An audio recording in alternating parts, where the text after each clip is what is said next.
Hi, my name is Lisa Gustafson, and I just came home from an incredible study abroad trip to Australia. When I boarded the plane, I had no idea what I was in for. I expected koalas, kangaroos, and beautiful landscapes. However, I had no idea how much this trip was about to change me and my views about the environment, sustainability, and progress. Prior to this trip, I hadn't given any of these ideas any real thought. As an education major, I probably would have defined progress as learning new things and applying that knowledge. However, now I realize how vague this definition is and how subjective progress really is. Humans can progress in any direction, and it's in the eye of the beholder as to whether progress is positive or negative. This subjectivity of progress was first made apparent when studying the difference in worldviews of the Europeans and the Aboriginals. While the Europeans wanted to take advantage of the land through practices such as whaling and traditional agriculture, the Aboriginal people saw this as destruction of their precious land and resources. The European worldview has typically seen nature as something to control and dominate, while the Aboriginal worldview has seen nature as their equal and something to be lived amongst. Both societies saw themselves as progressing, but one was progressing more sustainably than the other. From my experience in Sydney and in Carnarvon Gorge, my definition of progress has branched into two different sections. There's economic progress and sustainable progress. While these two definitions often contradict, they can also overlap, as seen in the triple bottom line, which is something that we need to strive more towards.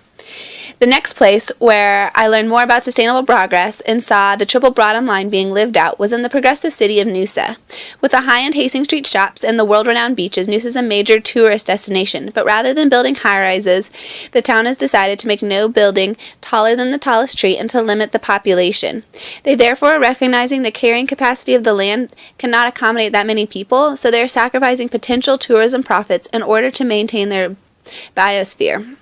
After seeing the encouraging sustainable progress that was carrying out in Noosa, we flew out to Lady Elliot Island on the Great Barrier Reef. Here I learned so much about how fragile key ecosystems in our world can be.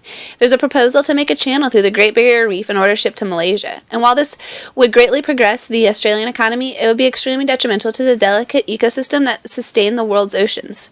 From my experiences at LEI, I learned that conservation efforts don't just benefit one area, but they benefit the entire world.